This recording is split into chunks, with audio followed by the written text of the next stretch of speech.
Can I get a motion to adopt today's agenda, please? Motion has been made and has been seconded. Are there any discussions on the motion to adopt today's agenda? There are none. All those in favor, please say aye. All those opposed, please say nay. The ayes have it. Today's agenda has been adopted.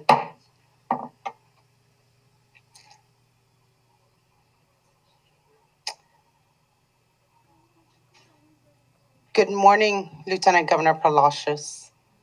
On behalf of the committee members, I would like to welcome you back to the House of Representatives, your old stomping grounds. And at this time, I would like to invite you to please come and join us in the chamber.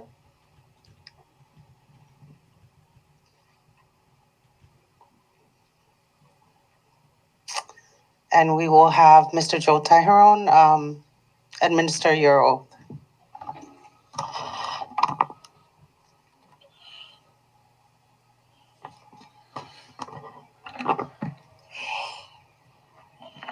You can sit down if you're more comfortable. Yeah. Counsel. Mr. Arnold I. Palacios, do you solemnly swear, under the penalty of perjury, that the testimony you shall give in the matter at hand shall be the truth, the whole truth, and nothing but the truth? I do. Thank you. We now move to item number 2 on the agenda, which is public comments. And we now invite any member of the public to provide public comments. We ask that you, if you do, to please state your name for the record and keep your comments to 5 minutes and relative to the agenda at hand.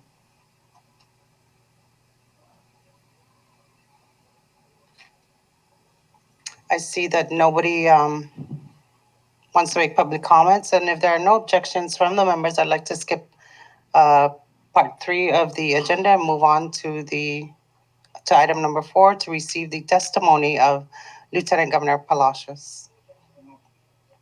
Thank you, members.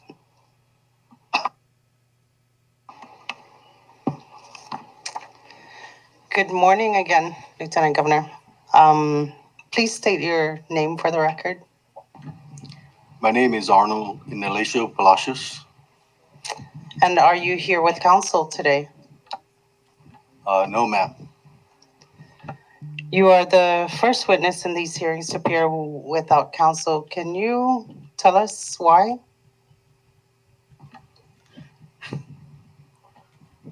I don't believe that the matters that are going to be discussed and the questions that are going to be asked require me to have counsel.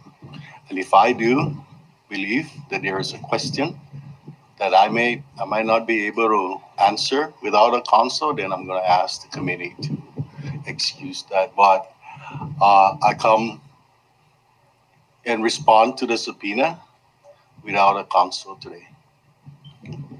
Very well. Thank you for your forthrightness. Desde que intutuhon esta investigasyon, kada testigo na matumagi, mangunguni magi abudgado. Hago permit na testigo, matusin abudgado. Algo ejemplo para todo testigo ni manatati. O halara mohon za umaispeho siya, ganin hago. What I just told the Lieutenant Governor was, since we started the investigation, he is the only witness so far that has come forward without legal representation. And thank you for that, Lieutenant Governor. And I hope that other witnesses who come after you mirror your example that you have led today by coming here without legal representation. So thank you for that. As part of our investigations into the expenditures of Governor Torres, we have questioned police officers, administrative personnel, and most witnesses have testified that they do not recall or have asked that simple questions be translated into the vernacular. All of them have brought legal counsel who have raised issues regarding procedures and language. Are you prepared to answer the questions put forth by this committee and tell the truth to the best of your ability? Yes, ma'am. Thank you. How long have you served as Lieutenant Governor? I've been here almost 3 years.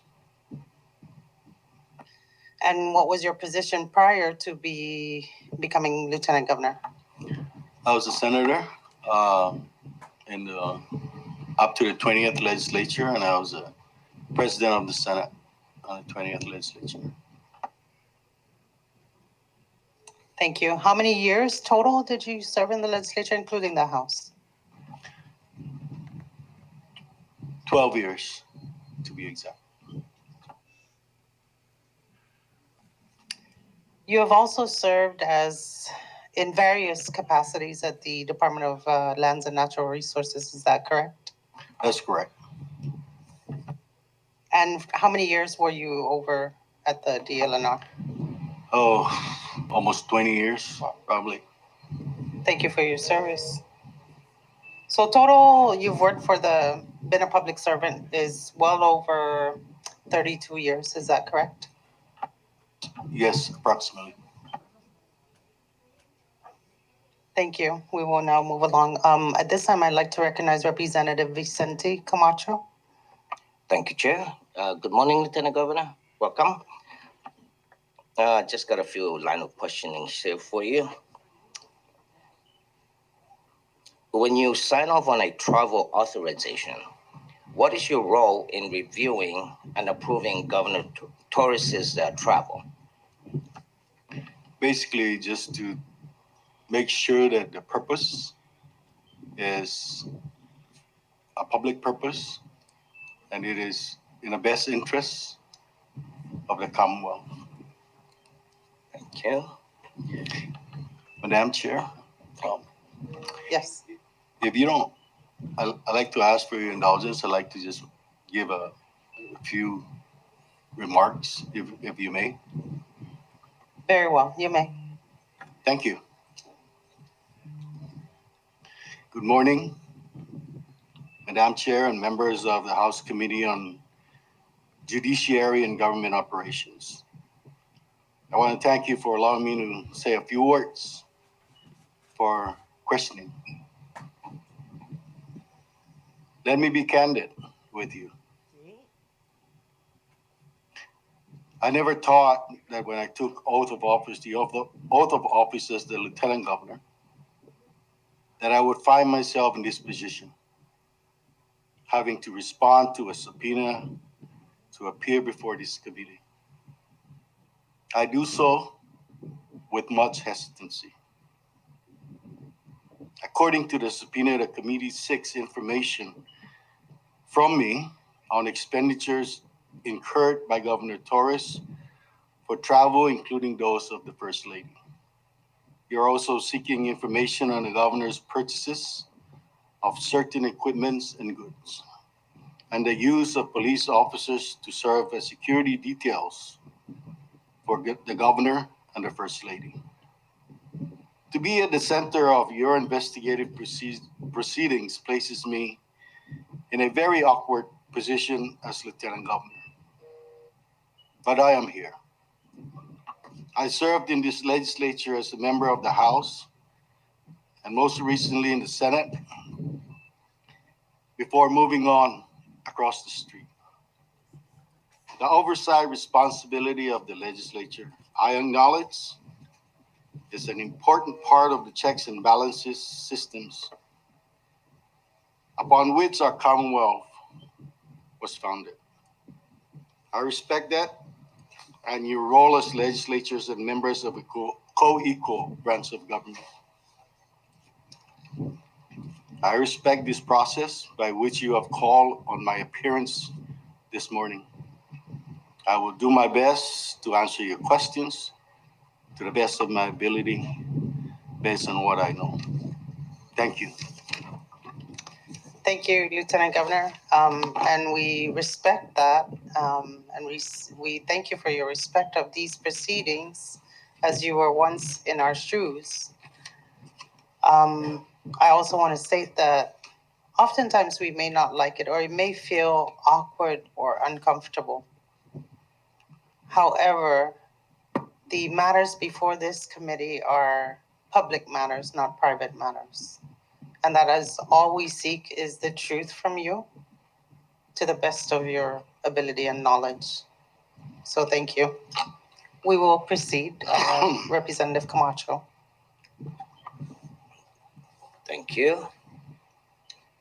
And then my second question is, are you familiar with Title I, Section 7407F of the Commonwealth Code, which restricts the use of government funds for first class or business class travel? Yes. Okay, thank you for that. You were a member of the legislature when the law was enacted, correct? Correct. That would have been Public Law 1586. Do you recall that, sir? Yes. And you voted for it also, correct, sir? And you voted for it also? I believe so. All right, thank you. So you are aware that the government funding for any premium class travel is prohibited under the law? Yes.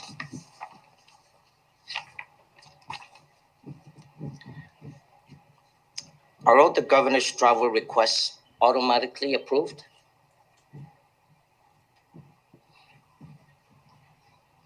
That's a very leading question. Pretty much so. Thank you.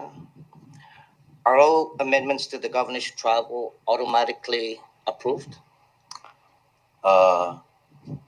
Pretty much. Okay. Have you ever refused to sign any travel authorization or travel voucher amendments for the governor's travel authorization? You want to repeat the question? Yes, sir. Have you ever refused to sign any travel authorization or travel voucher amendments for the governor's travel authorization? I don't believe so. Okay. In your professional opinion as a public servant with decades of experience in our government, is it fair to say that you rely on the attestations of government officials that information on their travel authorizations are true and correct? Yes. So if the governor signs off on a travel authorization declaring that the information is accurate and complete to the best of his knowledge, is that enough for you, sir? Yes. Okay. I trust them. Yes, sir. If the governor signs that a travel will be performed is in the best interest of the governor or the government, is that enough for you too, sir? Yeah, but on a travel authorization, there's also that purpose. So, yeah, but yes, for the most part, yes. Thank you. If the governor declares that an expenditure is for a public purpose and meets the public purpose test in accordance with the law, is that enough for you too again, sir? Yes. Your signature appears on some of the governor's travel authorization, including trips during which he traveled first class. Were you aware when you signed the governor's TAs that the government would be paying for his first class airfares? No. A lot of times, let me explain. A lot of times when TAs come to me for concurrence, I don't necessarily look at the numbers. I've never seen a travel authorization that says that it's first class or business class or a coach, economy class. I basically look at the purpose and discern that that is for public purpose and it's in the best interest of the Commonwealth. I rely also on the people at finance because they regulate how much per diem, how much tickets should be, and they calculate those. So generally, yeah, I would sign off. Okay, thank you.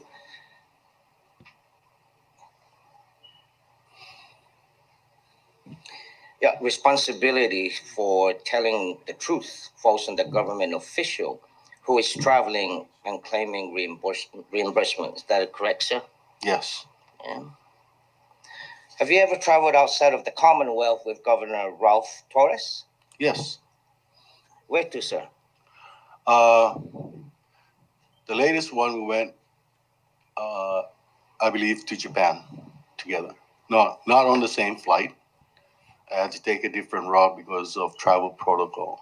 It cannot be on the same vehicle or airplane at the same time. Okay, and for what reason, sir? We were in Japan for the launching of Skymark. And prior to Okay. I believe I was already a lieutenant governor then. Thank you for that. My other question was I was going to ask you if you've had lunch, breakfast, or dinner with the governor at the airport in Japan. Yes. Simple, yeah. Have you yourself ever traveled first class or business class at taxpayers' expense? No, not at taxpayers' expense. Thank you, sir, for your answers. Are you for now, Chair? Thank you, Representative Camacho. At this time, I would like to recognize Representative Tina Sablon. Thank you, Madam Chair, and good morning to you, Lieutenant Governor. Thank you for your presence here. We appreciate your testimony today. You're welcome. I have a few follow-up questions on Representative Camacho's line, and then we'll move to some exhibits. So the first is, you stated earlier that when the governor's TAs have come to you, that they don't indicate what class of airfare he would be flying. Is that correct? That's correct. Okay.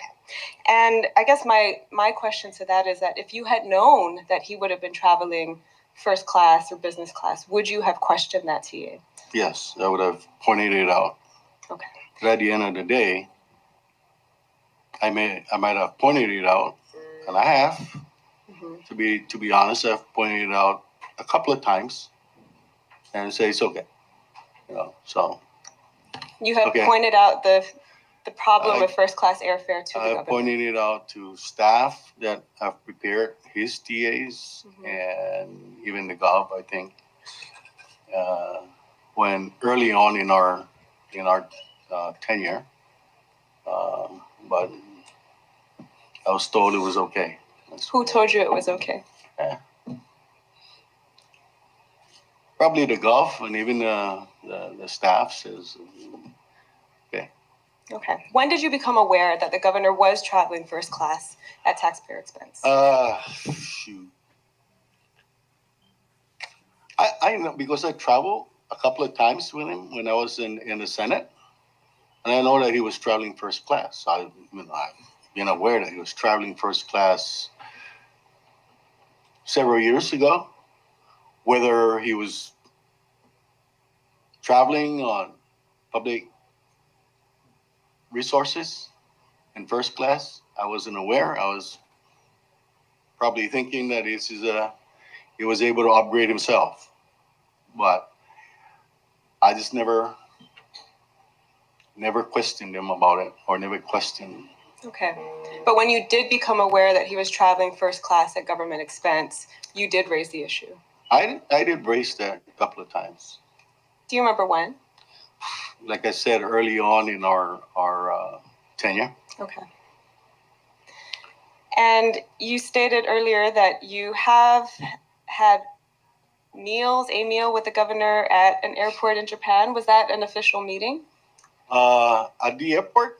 Yes. No, we were traveling together to Washington, D.C.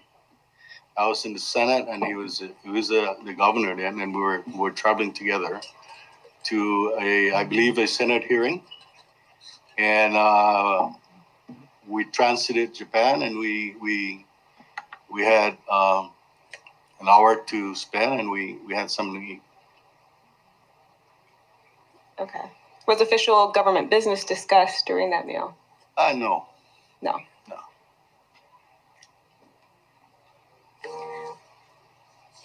Were you aware that he reimbursed himself for that meal subsequent to that meeting? No. Okay. Thank you. We'd like to move on next to exhibits. I'd like to ask a couple of clarifying questions.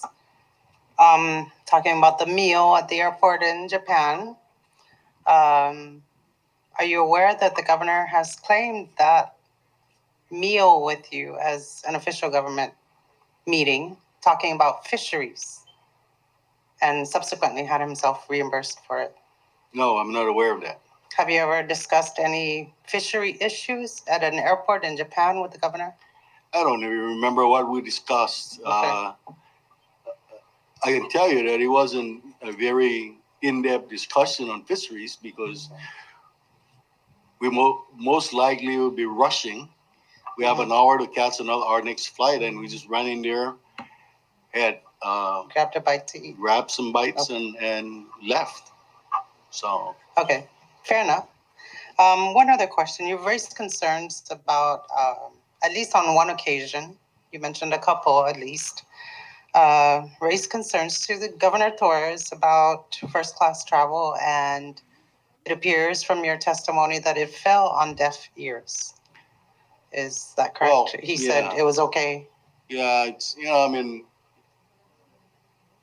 I did raise it. Whether it fell on deaf ears, I'm not going to judge. I'm not going to judge. Okay, fair enough. Obviously. But he chose to go ahead with the travel authorization. Yes. Okay, thank you. You may proceed, Ms. Sablon. Thank you, Chair. If I could ask Cam to please pull up the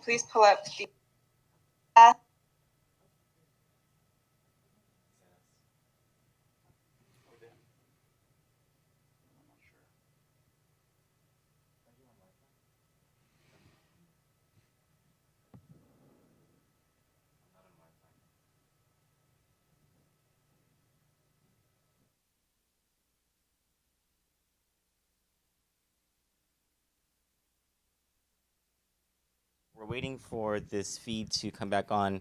Some breaking news to report about Lieutenant Governor Arnold Palacios' testimony.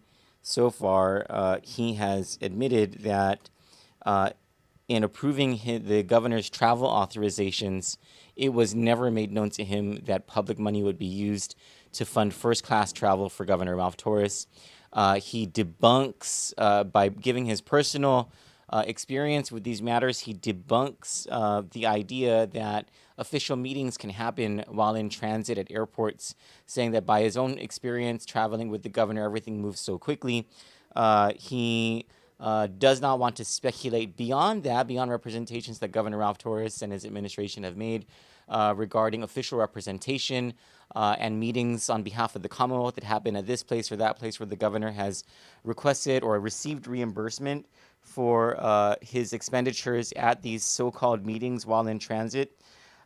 This is, my goodness. We are waiting to see what is going on with the feed from the Commonwealth Legislature. Let me reach out to our sources, but before doing that, something else to note here is that Lieutenant Governor Arnold Palacios is the very first witness to come to one of these without a lawyer, and he says it's because he does not feel that he needs one in answering the questions of the committee. If a question does come up where he feels that counsel will be needed, then he will approach it at that point. The chairwoman of the committee seeming very pleased with the Lieutenant Governor's willingness to cooperate with the investigation. We're going to reach out to our sources right now to find out what's going on with the feed up in Saipan. We'll be right back. But just please be patient with us as we try to figure this out.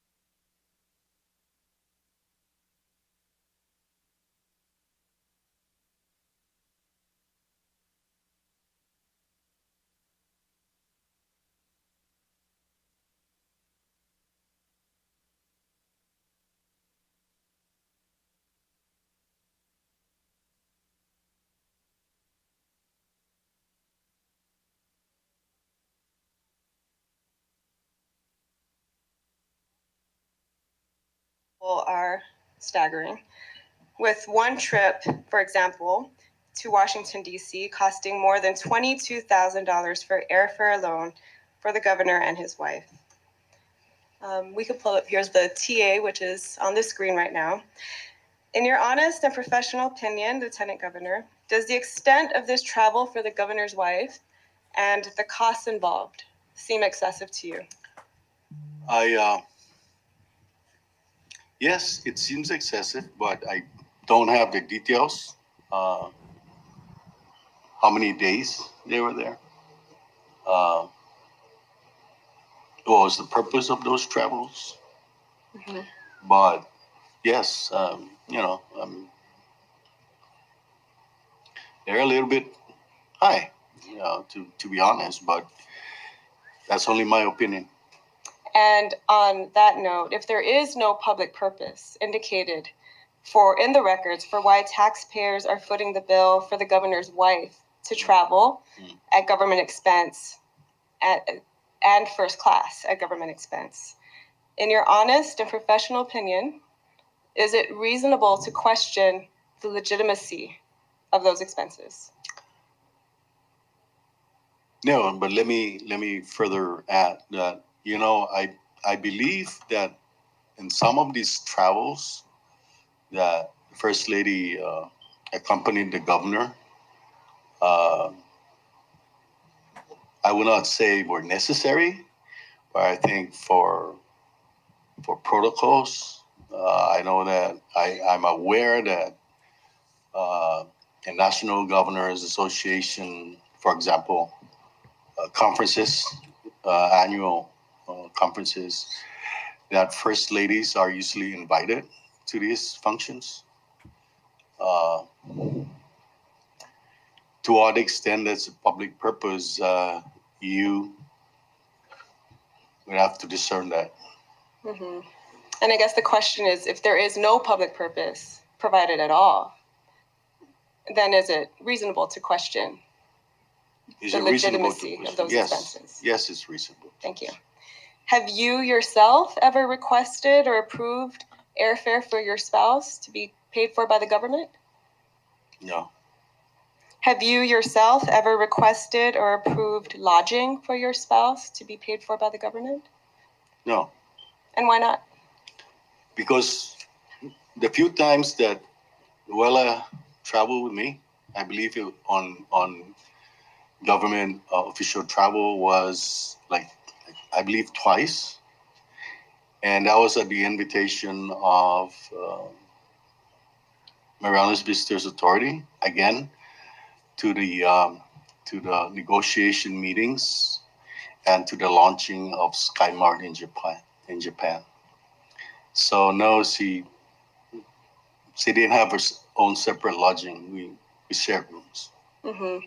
Okay, but you yourself didn't request for the lodging or the airfare. MVA invited her, and MVA. Yes. Okay, and in both of those occasions were MVA sponsored trips. Right. Okay, thank you. The records also show that Governor Torres has received either government per diem or stipend or both during many of his trips. Now, when he travels, as we have stated previously, he's been accompanied by personal security detail, police officers who were also provided with a per diem or stipend.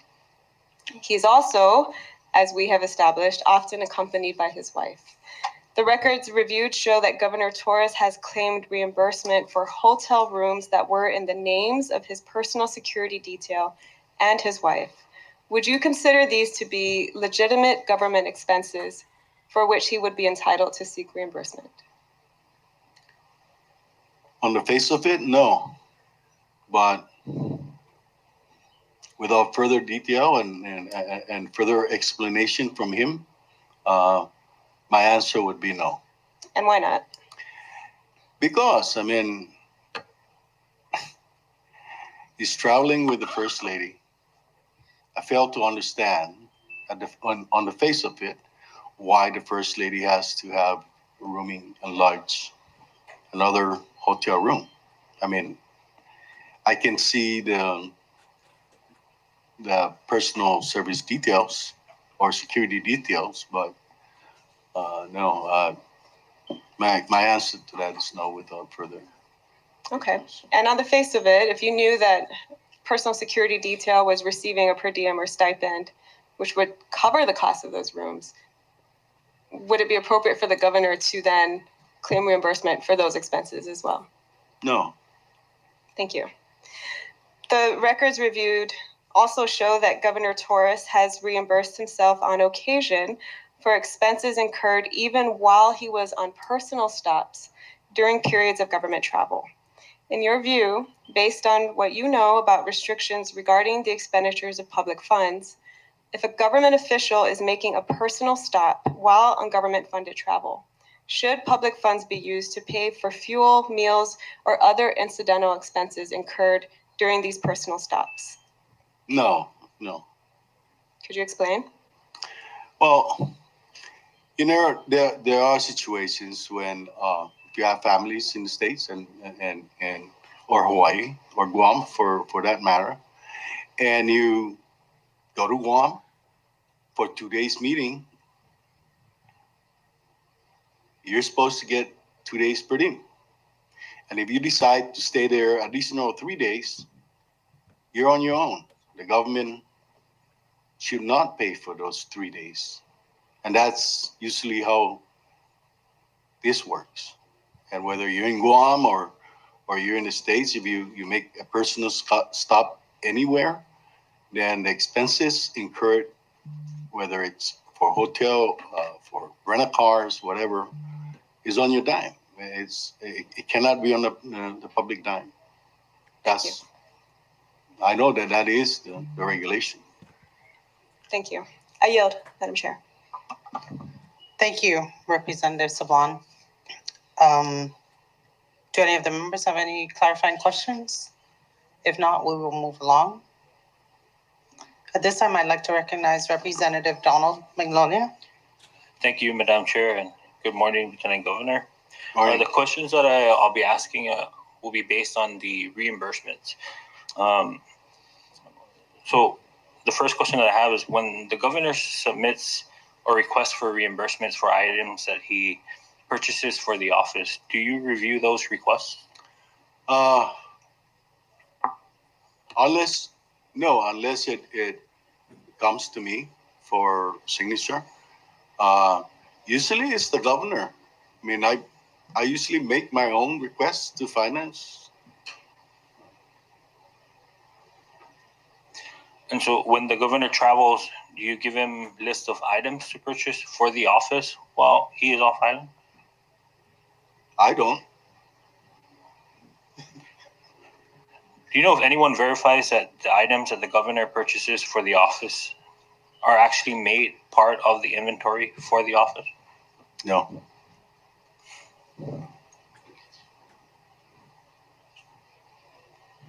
Now, in your opinion, or what are your thoughts on the governor claiming reimbursements for what appears to be personal items that were purchased but never made part of the inventory for the governor's office? These items include expensive coolers, electronics, hunting gear, personal stoves, battery for a personal vehicle, and hardware equipment such as wheelbarrows, mattocks, and chainsaws. So the question is, what is my thoughts? On the governor claiming reimbursement for those items? Amazing.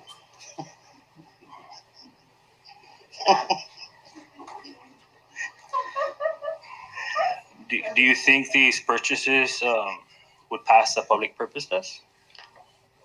Well, it depends. I mean, I can see a cooler, but Other items?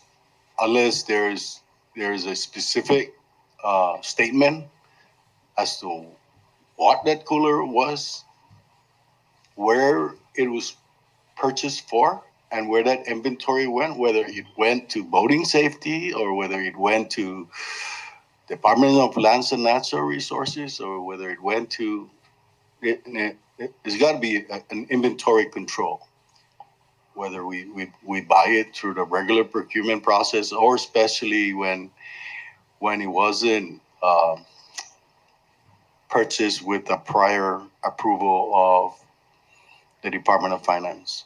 But I would think that there has to be some property management tools that needs to be implemented or is there but was not executed. But for your office or the governor's office, would these items be something that your office or the governor's office would use? I can tell you, not my office. A cooler. I do have 2 coolers in my office that my office purchased, and we use that for public events. Chainsaws, No. Yes. Wheelbarrow. I think we just purchased one, but it's on the inventory. Would you request for reimbursements for these items yourself? No, because I didn't buy it out of pocket. I put together a purchase order. I went through the purchasing procedure of procurement and supply. Thank you. Do you have a personal vehicle, Lieutenant Governor? Yeah. Have you ever claimed reimbursements from the government for expenses related to that personal vehicle? No. Now, the records show that Governor Torres claimed reimbursements for a car battery for a personal vehicle that was shortly sold thereafter to a private citizen. Would you consider this to be a legitimate public purpose expense? No. Thank you.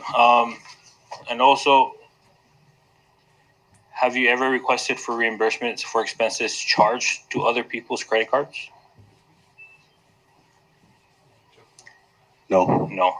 Absolutely not. Thank you for that, Lieutenant Governor. Can I please get the exhibit on the credit cards up?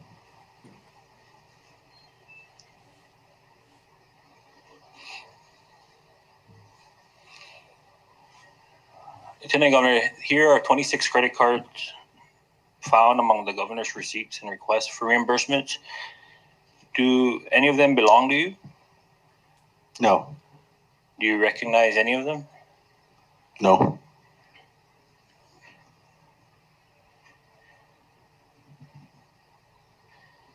Thank you. Can I get the exhibit on the reimbursement dated April 9th up, please?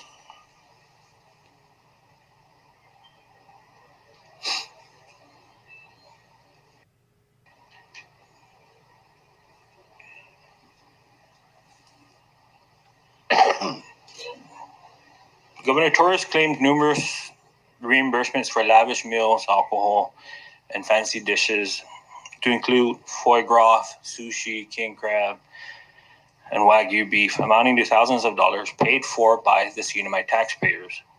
You signed off on one of these reimbursement requests dated April 9th, which lists expenditures totaling more than $2,300. Can we go to the signature portion? Can we go to the signature portion?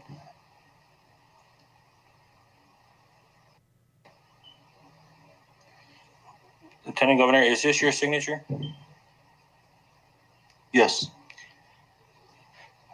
you know why would your signature be on this request for reimbursement and not Governor Torres?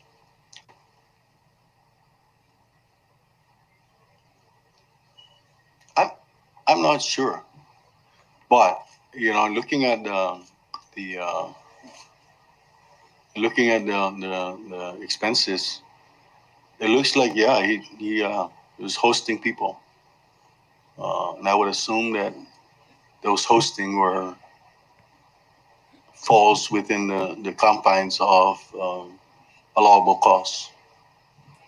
But why would it be your signature instead of the governor himself? What would be an instance where you would have to sign off on it? He was probably not there, and his staff probably prepared that. Thank you. This request includes reimbursements for what the governor claimed was a meeting with Mr. John Camacho and his daughter Erin Camacho.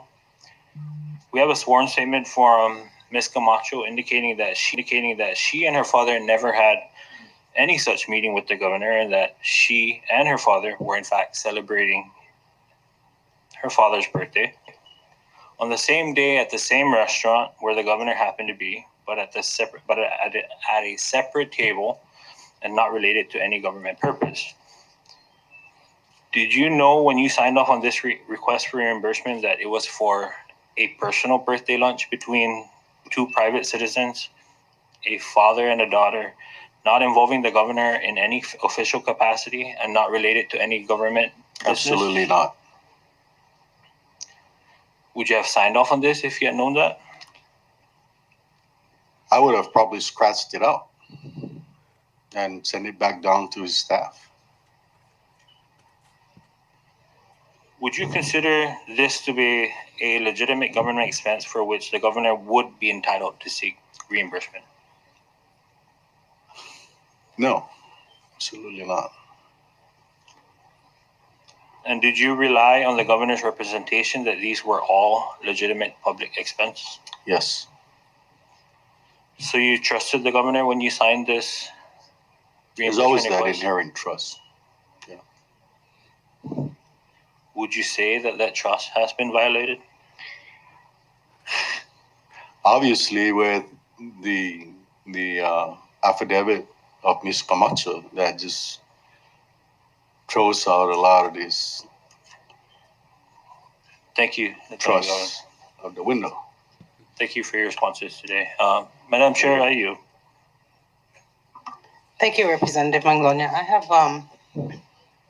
one question. Can we move up to the same exhibit, receipt for Hyatt Regency, in the amount of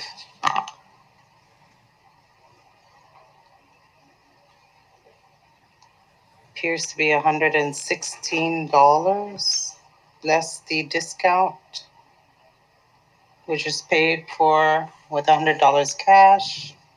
Total pay was $87. With $100 cash. Total pay was $87.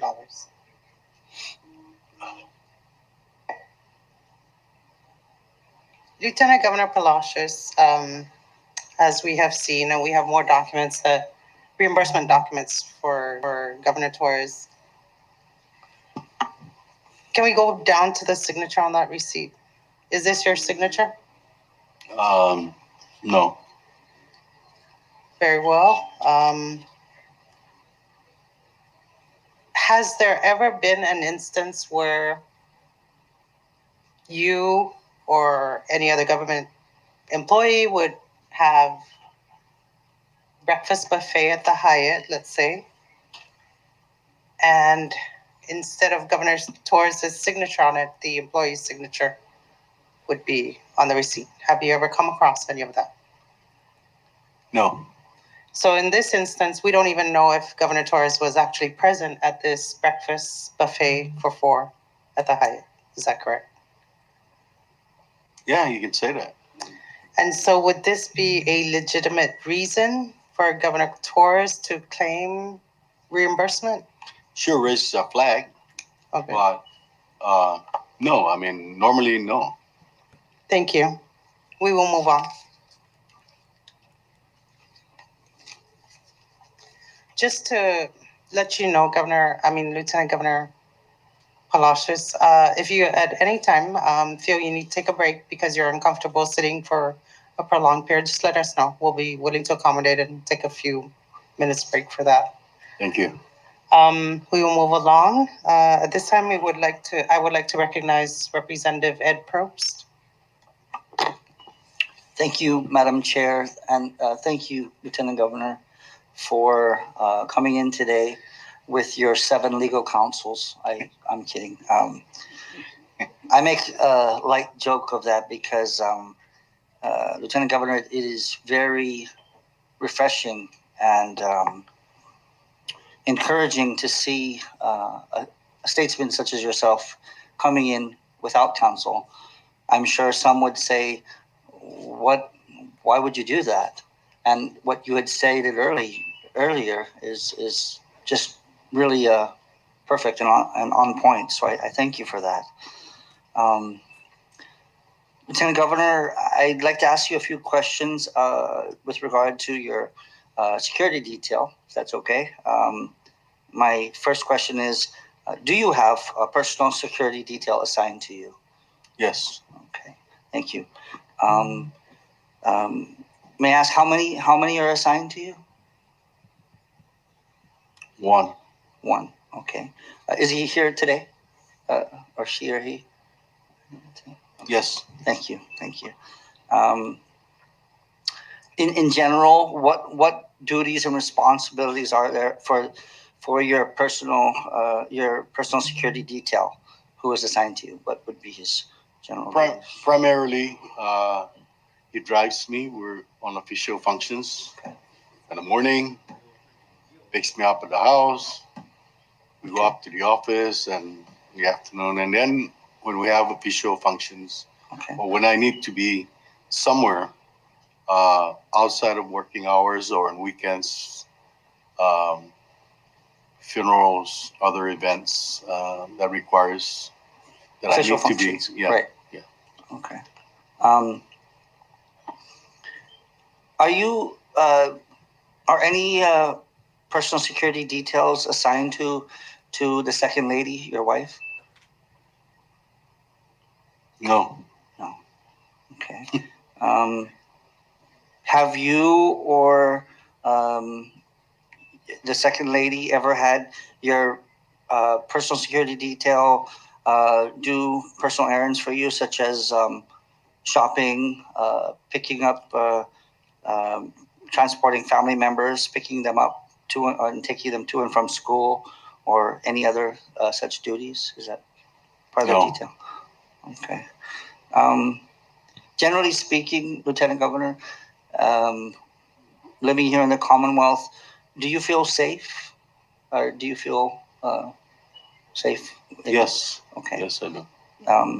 Are there times when you attend? So, for example, if you go on a Sunday to go to lunch with your spouse or your family, do you need your security detail with you at that point, or what would be the protocol for that? No. The only time my security detail would be with me was if we go to an official function on a Sunday afternoon. But if it's family or personal, no. Okay. And if he does come with us, he's off the clock. Oh, okay. All right.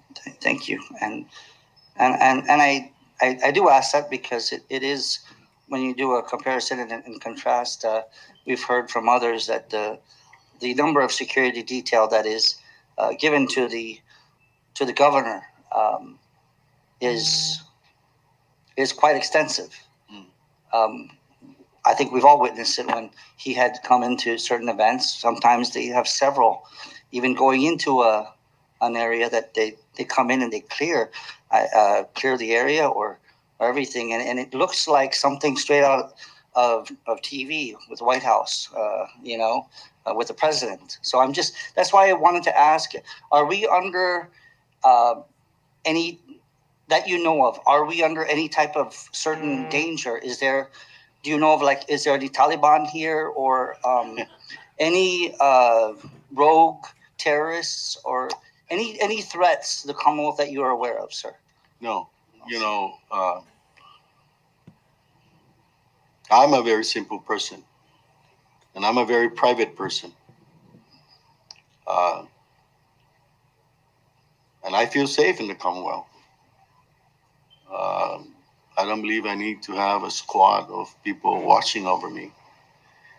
If that's the situation, then I'm in big trouble. We're in big trouble. But, that's only me, maybe. Thank you. Lieutenant Governor. Just another question. We have heard testimonies that multiple PSDs, as many as 4 or more, have accompanied the governor and the first lady on their trips off island. We all are also aware of PSDs being utilized for personal tasks to include shopping transporting children to and from school, accompanying the governor and the First Lady on personal boating trips to Managaha or for going fishing. In your view, in your honest opinion, are these appropriate public uses of public safety officers? No, on some of those, but I think that it would be legitimate, I think, to at least have one or two folks from DPS when he goes out fishing to make sure that things are safe. But I understand where you're coming from, because there sometimes is an overkill in some of these assignments, and it just makes things look worse than they already are, or look bad than they really are. So, all in all, when the governor goes to Manila with his family, I would think that he would at least have one or two folks with him to make sure that things are safe, especially when he's there with his family. But to have 4 or 5, I think that's an overkill. Thank you. And while as Lieutenant Governor, there are times where the Second Lady will travel off island and perhaps visit the United States, or the mainland or something, to visit family or anything? Yeah, I mean, she always takes me along with her. Okay. I'm very lucky. Okay. If she does go on these trips, does she get her own personal or private security detail? No, she doesn't have one. Okay, she doesn't have one. So with that said, you're as you said. So even at home, when you are dropped home at the end of a working day, does your security detail stay there at your house to ensure the safety of you or No. And No. you still feel safe? Yeah, I would hope so. Okay. I mean, next door is my brother-in-law. Okay. Next door is my sister-in-law. Down the road is all relative and folks that I've lived with in the neighborhood for 40 years. So family compound. Yeah, That's probably better than private security or personal security detail. Sure. In some respects.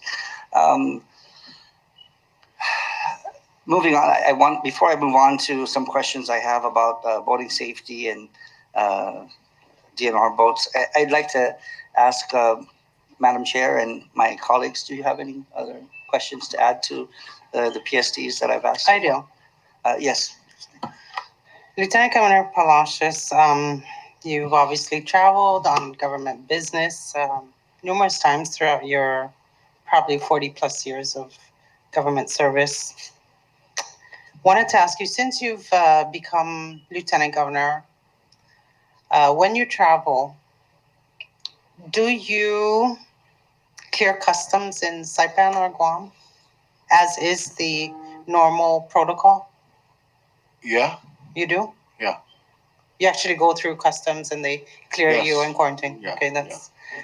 Or my next question was... Yeah, they do clear. I do clear.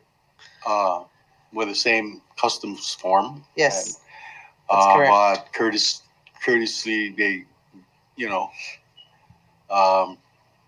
give me an expedited exit at a different table. Okay. I mean, a different desk. Fair enough, because of your status. Right. Do you... Only in Guam. Only on Guam. So do you get the same treatment as Governor Torres by DPS Commissioner Robert Guerrero, wherein the DPS commissioner will meet the governor on the tarmac as soon as he steps off a plane and escorts him out a chain link fence without even having to go through the secured area to clear customs and quarantine? Do you get the same treatment as Governor Torres by DPS Commissioner Robert Guerrero? No, I don't. Fair enough. And I refuse. Okay. Thank Somebody you. had made that recommendation early on in our tenure, and I said, no. We got to clear customs just like everybody else. We wholeheartedly agree. Yeah. To keep our CNMI safer and keep invasive Species. and paraphernalia or other items. Yes. Yes. Thank you. Does anybody else have any other clarifying questions? Recognize Representative Tina Sablan. Thank you, Chair. Just following up on that issue regarding bypassing customs. What is the purpose for the governor bypassing customs when he arrives? You said this was recommended to you to avail of as well. Who recommended that? DPS and DPS. The DPS commissioner recommended it, Yeah. but for what purpose? I have no idea. Maybe just to get out of the airport, avoid the crowd, and get out there, get out of the port expeditiously. I don't know. I don't know what the real underlying reason for that is. Okay. That's why I refuse to do it. Okay, thank you. I yield. Can we take a break? Certainly. Short recess. Thank you.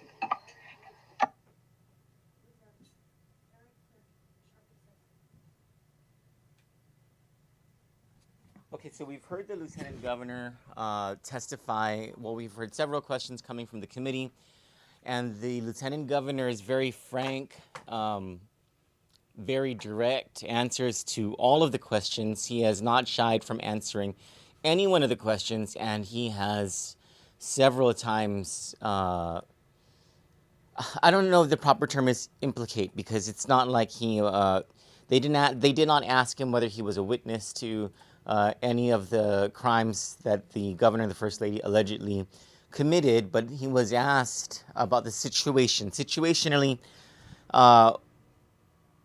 if he had known, for instance, that he was signing off on first-class travel for the governor, would he have allowed that to clear? He said he would have questioned it. He would have sent it back. If he had known that, for instance, the reimbursement the governor received for that lunch, where he indicated that he was treating and had a meeting with Erin Camacho and her father, had he have known that that was a lie, he said he would have scratched it out and sent it back. He also said that obviously there is an issue where he cannot now trust what the governor has represented. Let me get back to, I'm sorry, I'm here at the producer's desk. Let me get back to the studio desk where we'll continue this conversation.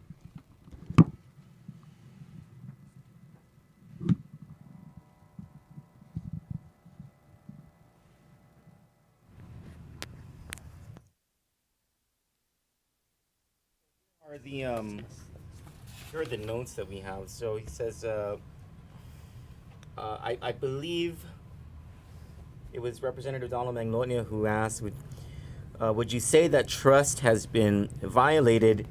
And this was after the line of questioning regarding the Erin Camacho receipt and the affidavit from Ms. Camacho that no, the governor is lying, that they did not have a meeting. She and her father did not have a meeting at that hotel restaurant with the governor, and she wanted nothing to do with the official record on this.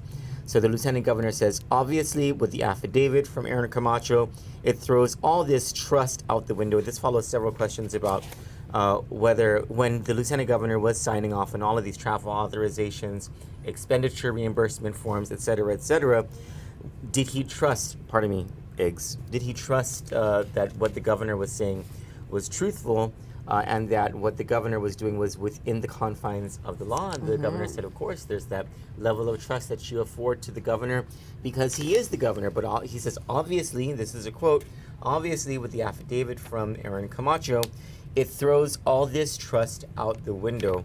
Now, also when Rep.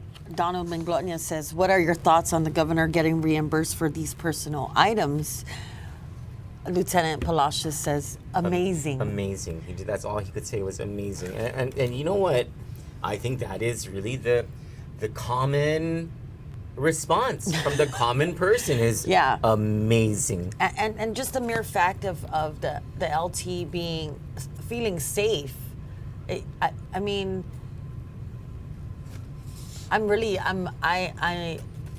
I give props to the LT for doing this. Oh yeah. Yeah. My goodness, there's probably a target on his back now, proverbially, hopefully just proverbially, because he has been very forthcoming.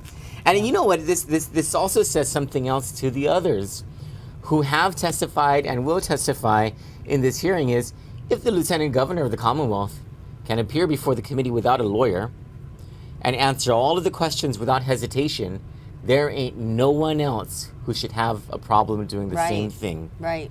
Not that we're saying that you shouldn't have legal representation. That's your right. Yes. But just there's something going on over there that's not right.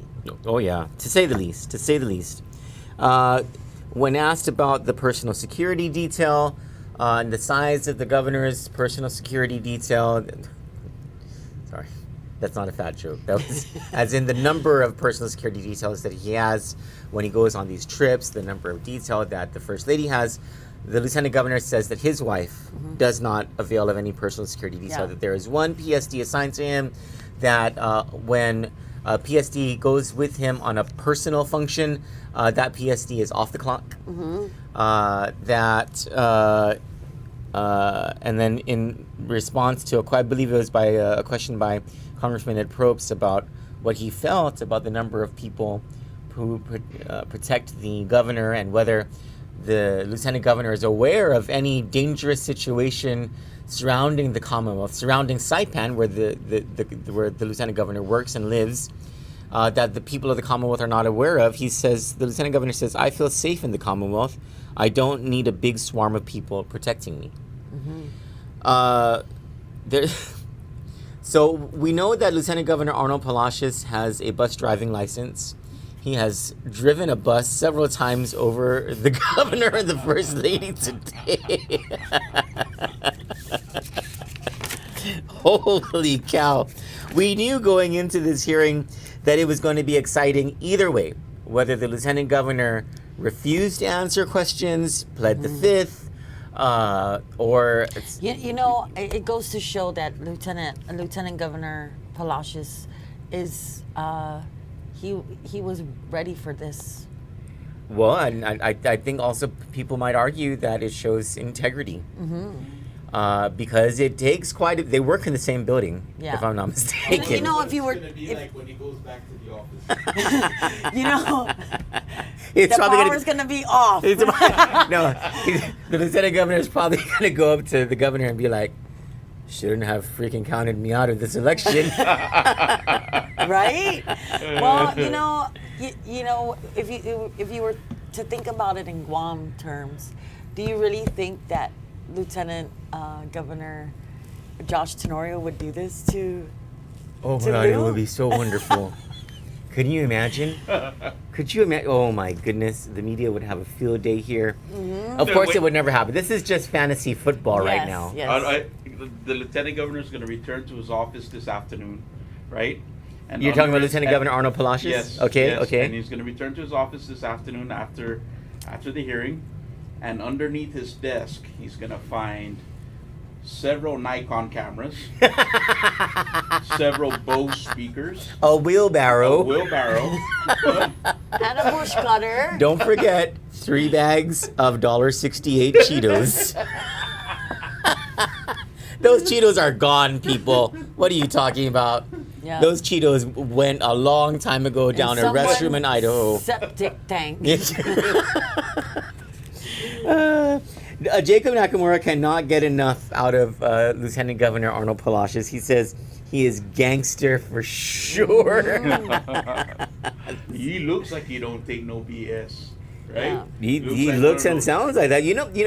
If this is a political thing and what he's trying to portray is, Yeah. I can be the governor, he Yeah. sure is Yep. showing Winning. that. He sure is showing to the people of the Commonwealth that he's Lieutenant governor material. Palacios, do you own any of these credit cards? He goes, nope, Nope. nope. I just love it. I love it. It's so exciting. It's so exciting. And Super at exciting. no time did he say, Kusinya ba yung paisen to gifino tomorrow? Nope, nope. Dominic Santiago says, And no one linguini. had to repeat their questions 5 times. So someone sent me a thing. Well, not someone. My cousin Ray Gibson. This morning he sent me, because he looks, what does every day mean, and the celebrity birthdays and all that. And so today, on the proclamations of what September 15 is. Oh, P.S. Today is my oldest sister Tammy's birthday. Happy She is birthday, Tammy. 3 years old. She's 25. When I look at her pictures, she looks 25, okay? And it's also my stepdaughter, Ha'ani's. Happy birthday, And honey. she's in Dubai. So happy Oh. birthday, sweetheart. Oh, that is so awesome. Yeah, we miss you and we love you. It's also Chasten, almost my godson, but just one of my favorite nephews. Oh, okay.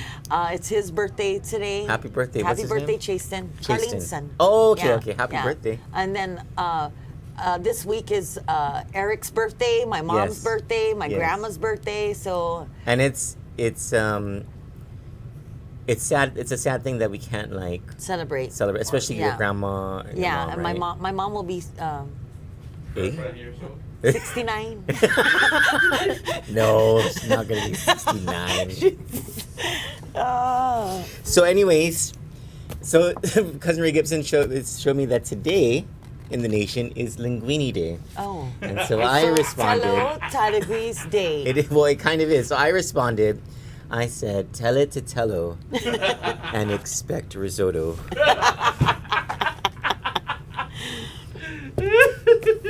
Shouldn't have called us druggies, Tello. We just do not let go of the bite. We don't. Oh, we'll take it all the way to the election, which is next year, baby. Let's see. Frank Cepeda says Biba LT strong. Mm-hmm. You know what a way. Why did he kick him? Why didn't he run with him? I don't know, maybe the lieutenant governor wasn't doing the things that the governor wanted him to do. Obviously, he's not towing the line now. Good for him. So this morning, Ray Gibson asked me, could people criticize the lieutenant governor for being not a participating spectator, but a spectator nonetheless while the corruption was going on? And my response to him was, we don't know that he was a Even willing involved. spectator. Well, he probably knew about some of this stuff, but what we don't know is what if the lieutenant governor has been talking to the FBI? Good afternoon, or to the everyone, US or attorney, good the morning hearing still. talk. We are back from recess, and prior to the recess, we asked a clarifying question whether the Lieutenant Governor Palacios was receiving the same treatment as from DPS Commissioner by having him not clear customs or quarantine at the airport when he arrives. And his answer to that was no, he does not. He does go through customs and clears customs and quarantine at the Saipan International Airport. Thank you, Lieutenant Governor. At this time, Representative Ed Probst still has the floor. Thank you, Madam Chair, and thank you, Lieutenant Governor. The questions that I'd like to ask you right now focus on boating safety, as well as DLNR boats. Lieutenant Governor, do you own a boat? No. Is this unusual for no, I'm just kidding. Do any of your family members have a personal fishing boat? Any of them? Anybody? I don't believe so. Okay. No. Since you've been Lieutenant Governor, have you gone out on fishing just with some friends or family? Yeah, about 4 years ago, I believe. Okay. 3 years ago, I went with Mr. John Sablon, did that. Okay. One day on a fishing derby. That's about the last time I've gone out fishing. He already said. Whose boat was that? John Sablon, she did that. Okay, thank you. And we were in a fishing derby. And the fishing derby. So fishing derby, were you escorted by a DPS boat and shadowed by boating safety officers? No, Why not? because I don't know. I don't think there's a need for it. I feel safe with Mr. Sablon. So you never requested for it? No. Have you ever gone out on any of the DPS boats for fishing? No. What about for personal or recreational excursions? Perhaps going to Managaha, day trip to Tinian, No. no. Sunset cruise to Rhoda? Nothing. No. Okay. No such luck. Okay. Madam Chair, at this time I'd like to yield and I'd like to yield at this point. Thank you. Thank you, Representative Probst. I do want to make it known that at 12 noon, we will break for lunch, Lieutenant Governor, and we will come back at 2 p.m. Is that Yeah. okay? It's fine. Okay. Do any of the members have any clarifying questions? Recognize Representative Tina Sablon. Thank you, Chair. Earlier, before the break, Lieutenant Governor, you said that you thought it would be reasonable for 1 or 2 personal security officers to accompany the governor and his family on fishing trips or trips to Managaha, for example. But do you see a distinction between 1 or 2 officers going along with him on his personal boat or his family's personal boat and using 4 or 5 officers at DPS boats to transport the governor and his family or escort them on these personal excursions? Do I see a difference? Yeah. Yes. And the second example, it's a bit of an overkill. I would think that when I go out, my family, to Managaha on an excursion, I would like to have a downtime and a family time as much as possible but that's only me. Mm-hmm. I believe another boat to shadow me with 5 other officers is a little bit of an overkill. Okay. Thank you. Yeah. I wanted to clarify that. And if I may proceed, Madam Chair. You may. So you said that you've never gone out on DPS boats for fishing or for other recreational excursions. Have you ever gone out on a DPS search and rescue boat at all? No. Never? Never. Has your wife ever gone out on a DPS boat? No. Absolutely not. And this may be redundant, but I want to just clarify. Have you ever taken a DPS boat to Rhoda, Tinian, Guam, Managaha, or any of the Northern Islands for any purpose? No. Can you justify taking a government boat to these islands as opposed to flying?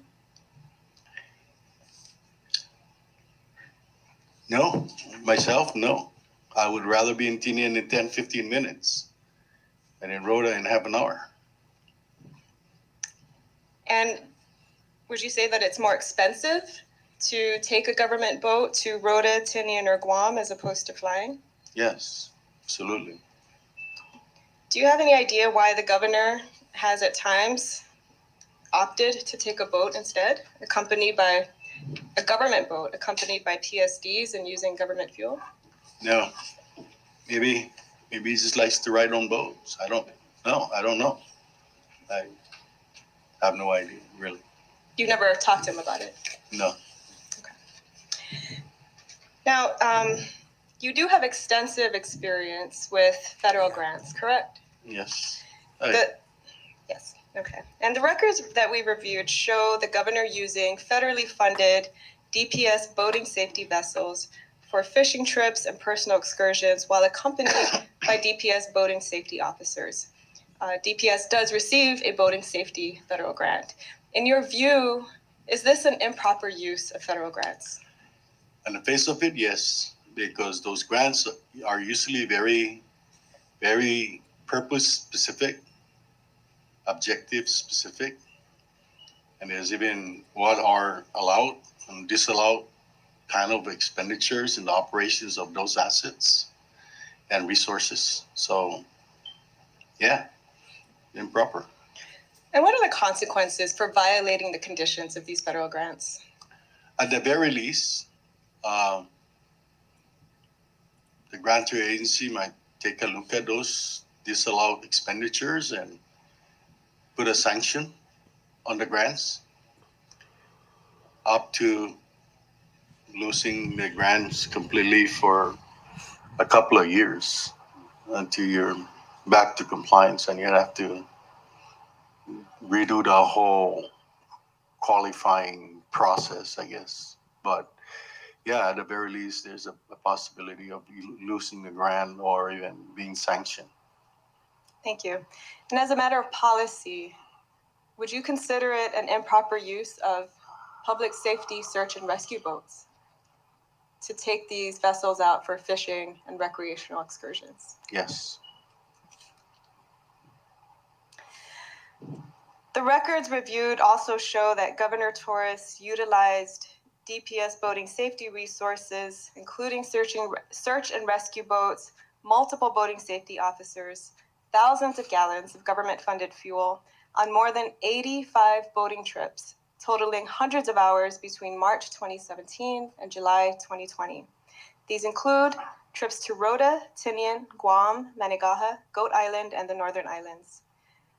Many of these vessel usage reports indicate no particular destination, but we do know from the testimonies we've heard so far that some of the governor's boating trips were for recreational fishing in open water. Some of the trips appear to be sunset cruises or happy hour trips to Managaha with the First Lady and other individuals. In your view, Lieutenant Governor, are these improper uses of government resources, police officers, police boats, government fuel, and other publicly funded supplies? On the face of it, yes. And during the Enos administration, when you were with DLNR, to your knowledge, did Governor Enos ever use government boats for fishing or other personal or recreational trips? No, I believe he had his own boat. Was he ever accompanied by I don't believe DPS so. boating safety? To your knowledge, did Governor Enos ever use government boats, including DLNR boats, for transportation to neighboring islands? No, not to my knowledge. At least not DLNR boat. Thank you. I yield, Madam Chair. Thank you, Representative Sablon. I have a couple of questions. Do you know of any government reason or any reason why government business or official meetings would be conducted out in open water? No. No. Thank you. We have received or we have seen reports of the First Lady taking moonlight cruises to Managaha, sunset happy hour cruises to Managaha, even a love boat cruise to an unknown destination. A what? A love boat, a love cruise. Has your wife ever taken any of these DPS boating safety boats out for any recreational purpose? No, absolutely not. Has she ever taken any DPS boat out in open water to conduct any No, business, government absolutely business? not. Thank you. My wife doesn't. I recognize Representative Ed Probst. Thank you, Madam Chair. love boats. Lieutenant Governor, I wanted to ask a little bit about a particular boat. Are you familiar with a boat named the Querida? Yes. Okay. Is the Querida a boat under DLNR? Yes, it is. Okay. And if I may ask, just for background information, how are you familiar with this boat? That vessel is is a vessel that we acquired through the tuna quota funds. We acquired that vessel primarily to provide platforms for bottom fish training, pelagic fish training, and other fisheries-related programs, such as providing that as platform for high school or NMC students availing themselves to programs like TOSI to table, MENA, or bottom fish trainings that are being funded federally, such as the one that Mr. Lino Tenorio has. Those are basically the purposes why we got a platform like that. And the reason why we got a platform that big and stable was to be able to do this not just for Saipan, but the boat is very stable and can travel to Rota, Tinian, and at least the southern islands of the northern islands. Okay. And this is a large boat. How many feet is this vessel? I believe it's about 36, 37 foot. Okay, about a 37 footer. And a boat of that size. It's a fishing boat. It really is a work boat. Yeah. It's got a small cabin. It's not a luxury boat. Mm-hmm. It's a fishing platform. Right. Yes. And do you know how much this boat was acquired for? I believe in the neighborhood of the original price was about $200,000. Okay. But we also went in and decided to change the engines and change the engines. So that probably cost around $80,000 to $100,000. So all in all, and shipping probably over $300,000. So well over $300,000. Yeah, and have you been on this boat? Have you gone on any excursion? I went on that boat twice. I was actually the one that took a look at the boat when it was in Hawaii. Okay. I went on a test run for about a half an hour test run in the North Shore, because that's where that vessel was moored. And it was me and the Attorney General, Ed Manibusan, that went to Honolulu to take a look at that boat and finalize the agreements that for the purchase of that vessel. So total time I've been on that vessel was twice. When I was over here, it was more the marina, and Mr. Roberto and Mr. Concepcion were doing some maintenance, and I just went down, smiled at them, and I said, don't stink, and take me out for a spin. Yeah, they took me out for a spin outside of Manigaha, and we came back in. That's the extent of my riding on that vessel. But it is a very good platform for the purpose that we acquired it for. So were these was this federal money that was used to purchase this, or? No, it's the funding that was used was from the tuna quota funds. Okay. Where, let me explain that. Every year or every 2 years, there's an international body called the Western Central Pacific Fisheries Commission, which basically regulates tuna in the whole Pacific region. And the territories cannot negotiate fishing agreements with any international body, except the State Department is the one that does that. However, we were given an opportunity to be given a quota of 2,000 metric tons. And the only thing we can use those quotas was to either sign an agreement with another U.S. based U.S. corporation, having a fishing agreement. We cannot have an agreement with any international body or companies. It has to be a U.S. So we sign of an agreement with the Hawaii Long Lines Associations. They give us $375,000 a year. Those funds are supposed to be used for fisheries-related programs that have been pre-approved, for a 5-year program period. But although it's not a federal fund, we still have NOAA and the Western Pacific Fisheries that help us with it and make sure that we're in compliance with the agreement. So this boat, this Querida, is under DLNR, right? Yes, yes. And maintenance, other things would be funded by DLNR then? It'll be funded by the program itself. By the program itself, okay.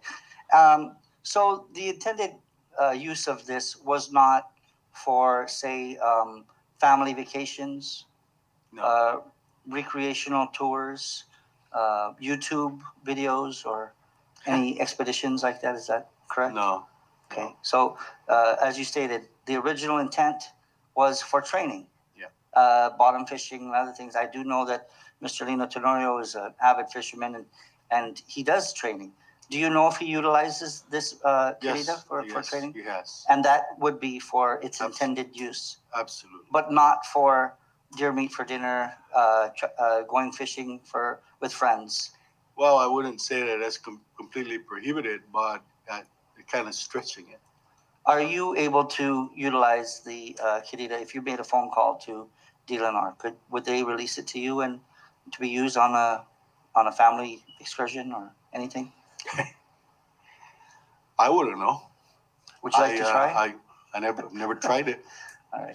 So basically, yeah, it's there is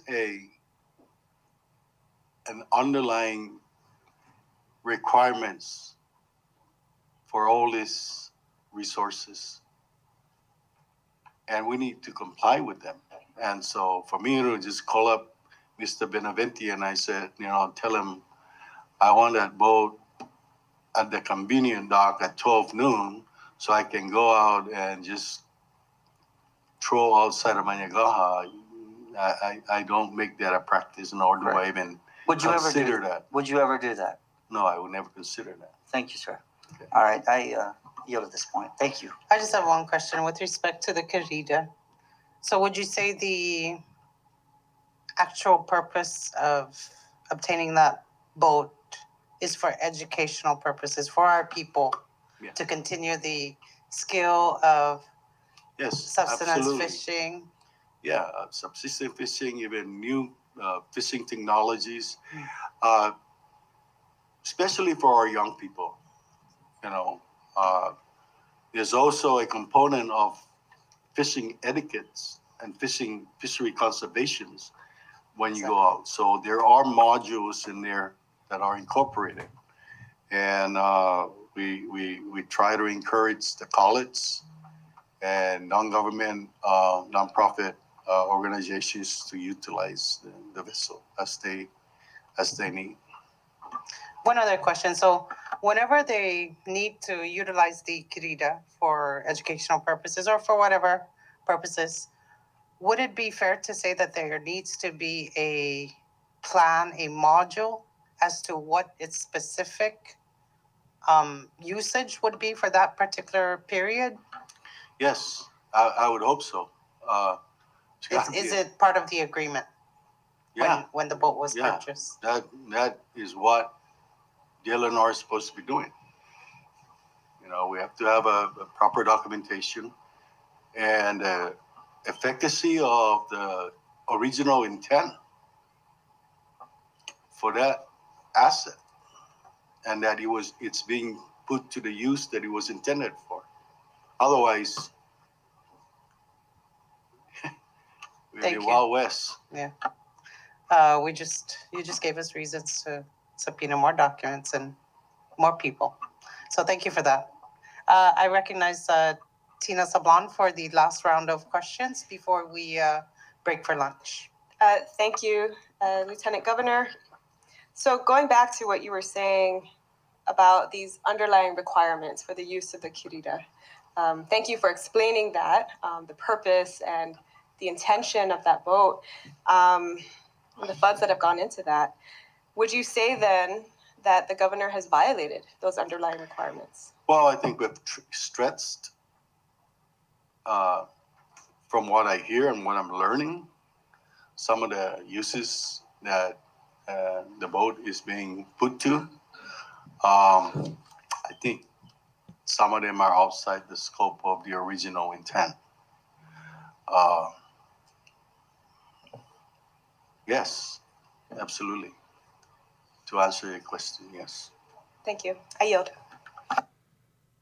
Thank you, Lieutenant Governor. We will now break for lunch. Enjoy your lunch. And we will see you back at 2 p.m. We are now in recess. Okay, so in a line of questions that Representative Tina Sablon asked, she asked, can you justify taking a government boat to these islands rather than flying? She was talking about Managaha, Rhoda, Tinian. Palacios said no. Maybe the governor, just likes to ride on boats. It is way cheaper to fly. And as he says, he points out, I'd rather only spend 15 minutes in the air to get to Tinian.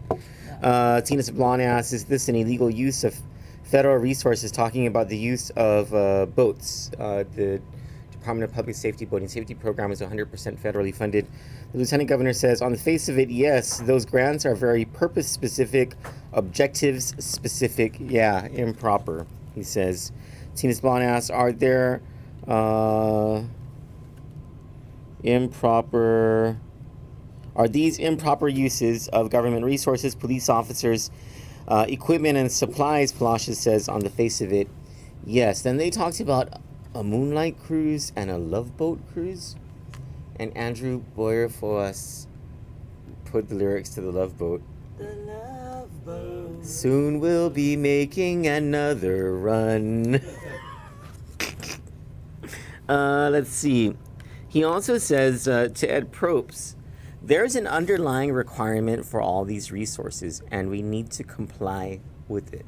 I think he's talking about the public purpose test, the official representation test, the laws of the Commonwealth applicable to everyone, including the governor, that according to this investigation and the evidence that has been produced so far, Governor Ralph Torres and even his wife, First Lady Diane Torres, allegedly have been breaking the law throughout this whole period.